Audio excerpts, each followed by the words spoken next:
Hello guys and welcome back to Planet 40k Necrons. We've got another unit review for you today. This time we're going to be looking at one of the Catan shards, and this time it's the Catan shard of the Deceiver. So we're going to go through that profile, go through the data sheet, give it a little bit of a Planet 40k rating at the end of the video. So of course guys, if you've yet to subscribe to the channel and you are new around here, just hit the subscribe button down below. We are putting out a lot of tactical videos as well as more of these reviews. So yeah, subscribe down below. Right, let's get on to the Catan shard of the Deceiver. 265 points for this one epic hero. He used to be 300 points in 9th edition, so he has gone down in cost. Good. Now the model is equipped with the Cosmic Insanity and Golden Fist, so he actually has a ranged attack, but of course we've lost the Catan powers from 9th edition. The keywords here is a monster, is a character, epic hero, and fly, as well as the Catan shard of the Deceiver.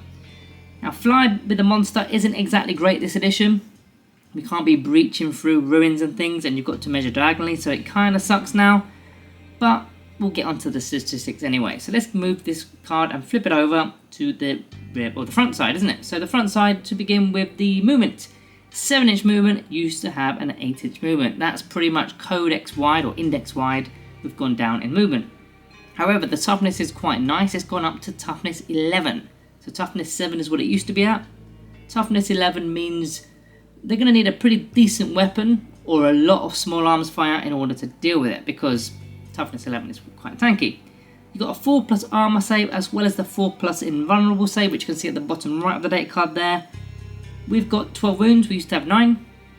Pretty good. Leadership 6+, and something a little bit that goes under the radar, the objective control is 6. Now the other Catan shards have objective control 4. So I wonder why that is. Is it a typo? Is it something to do with the lore? I'm not entirely sure, but it's OC6. Pretty good. Let's move into the weaponry. Of course the Catan powers are gone, as we said in the intro, but instead we've been replaced with the Cosmic Insanity ranged attack. And it's quite a spicy little weapon. Again, it goes under the radar. So it's got anti-character 4+, and it's got devastating wounds and precision. That's a nasty combination, because any 4+ to wound means it will be a critical wound, and any critical wounds are devastating wounds.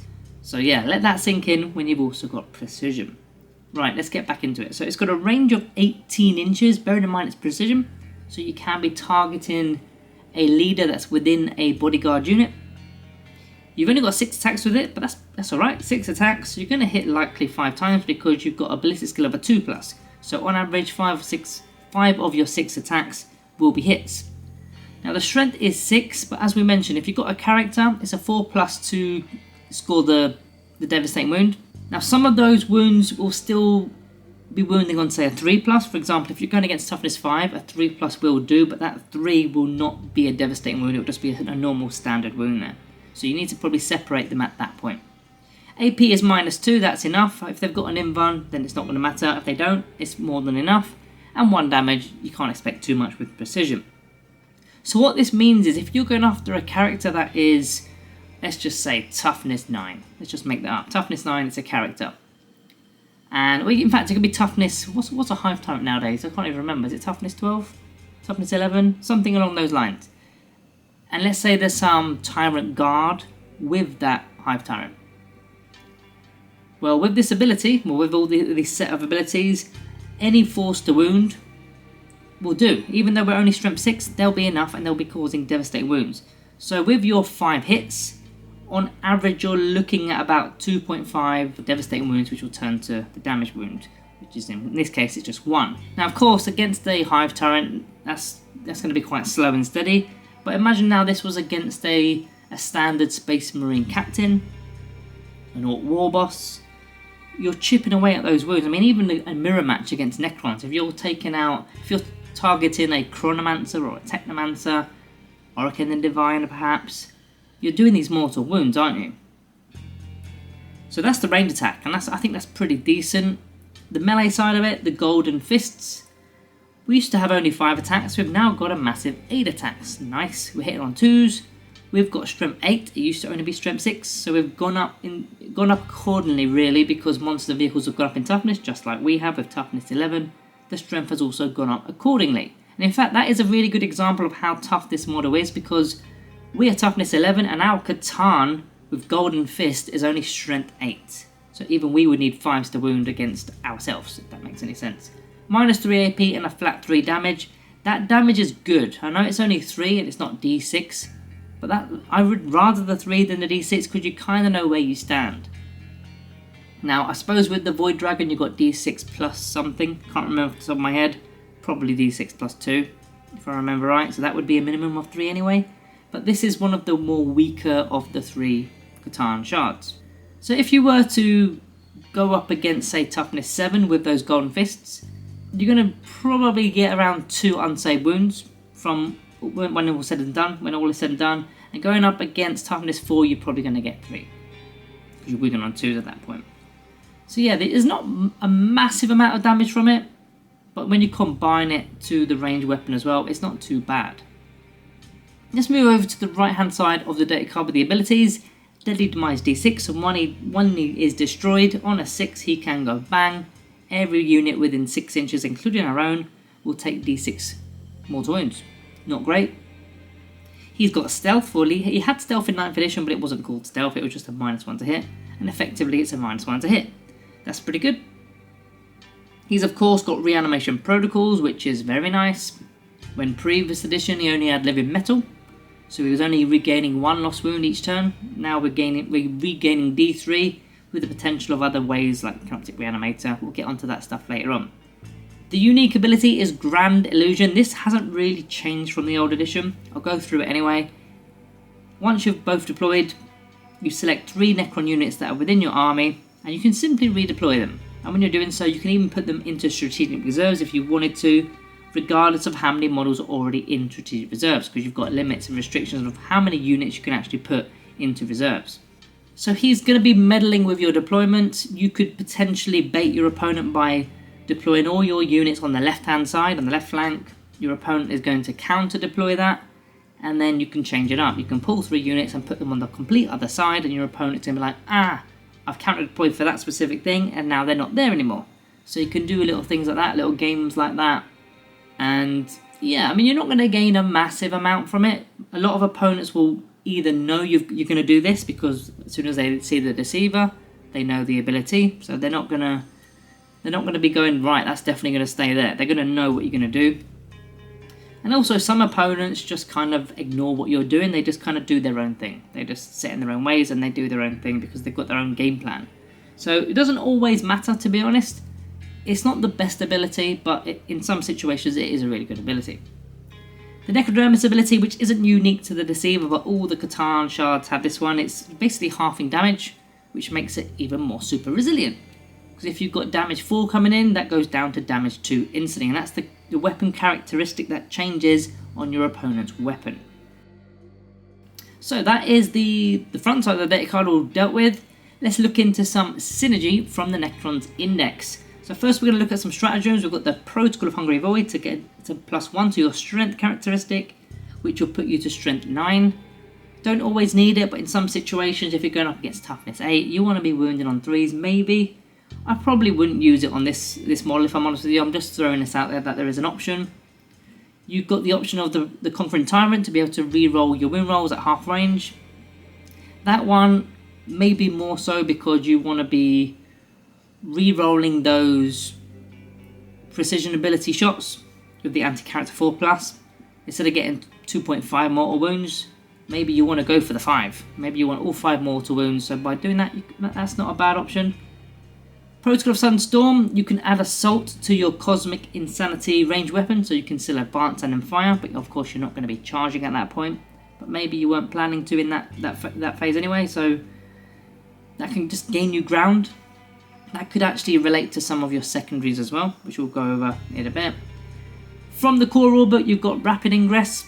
You could pop it in your opponent's turn, maybe behind terrain, and now they're like, uh-oh, what am I going to do with that? I've already done my movement, and now I can't see it because it's behind obscuring terrain, and there's no restriction anymore because it's already in there. We can't do anything about it. So that could be a huge threat to your opponent. And another stratagem from the core rules is the Epic Challenge stratagem. Because this is a character, we can go hunting other characters.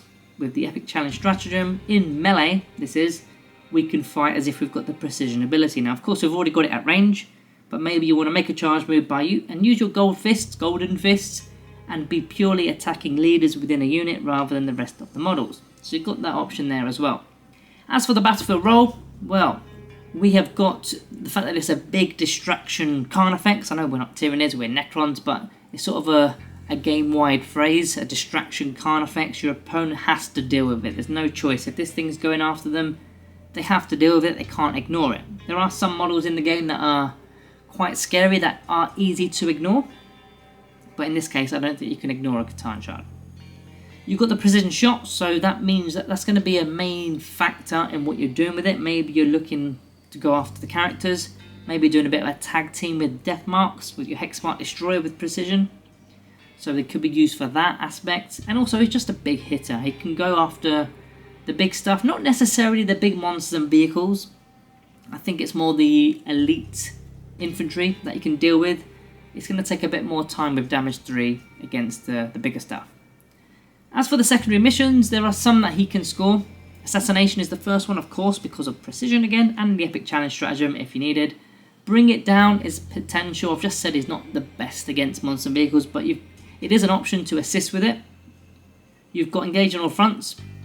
That's another one. He's going to be up the front, either on one of the flanks or down the centre, but you can possibly use it to score Engage. Storm Hostile Objective and Overwhelming Force are very similar. Getting onto an objective, taking over it, or removing units from an objective. And No Prisoner, just removing a unit. I think he's also capable of doing that, whether it's by himself or with assistance. So they're the secondary objectives that can be scored with the Deceiver. Pros and cons wise, well, first of all, toughness 11, 12 wounds, 4+ invulnerable save, and halving damage. That makes a very resilient unit. He shoots as well as fights, which is pretty good. I mean, some units only do one or the other. This thing does both, and does both reasonably well. He's got 8 precision shots at range, which is also very good. I mean, with your death marks, they're the only ones that have really got precision, and the hex mark, of course. They don't really want to get into engagement range, whereas this thing, not only is it tanky, but it can get into a fight as well. So you're not afraid to sort of have its head poking out, whereas the death marks, once they get tagged, that precision ability on their snipers is kind of redundant. He's got the anti-character 4+ alongside the devastating wounds, which is a nice combination. You've got stealth for the -1 to hit it, which is also nice, and the Grand Illusion ability. I don't massively rate the ability, but you can use it and it can be effective in certain situations. And Object Control 6, which I still don't understand why it's got, but hey, I'm not complaining, right? As for the cons, all of the other Catans just have a better damage output in my opinion. The Void Dragon has a very good damage output, a lot of attacks in melee, reasonable shooting, and the Nightbringer is extremely good in melee, pretty good at shooting.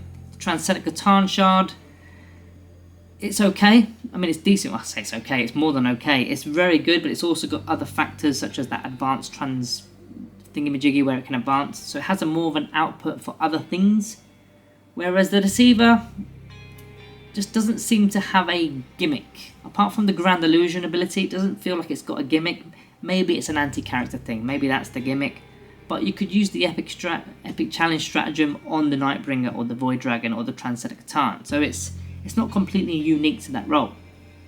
It's not as good versus monsters and vehicles because it's only 3 damage. It's not, you're not getting 6 damage a time. It's only 1 at range. It's only 1 damage as well. And finally, it's an epic hero, so no enhancement allowed. Right, so let's get on to the Planet 40k rating today for the Catan Shard of the Deceiver. I don't think it's bad. I really don't think it's bad. I think in the big tier list we did, I put it into the C tier, probably slightly too harsh. In general, I mean, there was a few things I didn't spot, to be perfectly honest with you. The Object Control 6, I don't think I spotted that. No one's really looking at that. And yeah, I think it is better than it is. Better than I gave it. But the problem is, it's not good as the other Catans. And if you're taking the Nightbringer potentially, or you're taking the Void Dragon, that's already going to be over 500 points. Just like that. Bang. So are you going to take a third? And if you are, we've not even mentioned the Transcendent Catan, which in fact should be the first in the queue really. So now we're talking, there's 3 250+ models that are in front. of the Deceiver. So that for me is the big problem. That is the big problem. Unless you're taking a 4 Catan list, which is just a bit mad really. It's not really competitive to take 4 Catan shards. There's no other reason to really take him. There's no other reason to really take him. So for that reason, I'm going to have to kind of stick to my guns a little bit. But maybe I'll boost it slightly. But I'm going to go with a Planet 40k rating of 2.5 out of 5. Again, it's not a bad unit. I just think you've got other options that are going to get selected first. That's all it is. So guys, make sure you are subscribed on your exits. And as always, thank you all for watching. See you in the next one.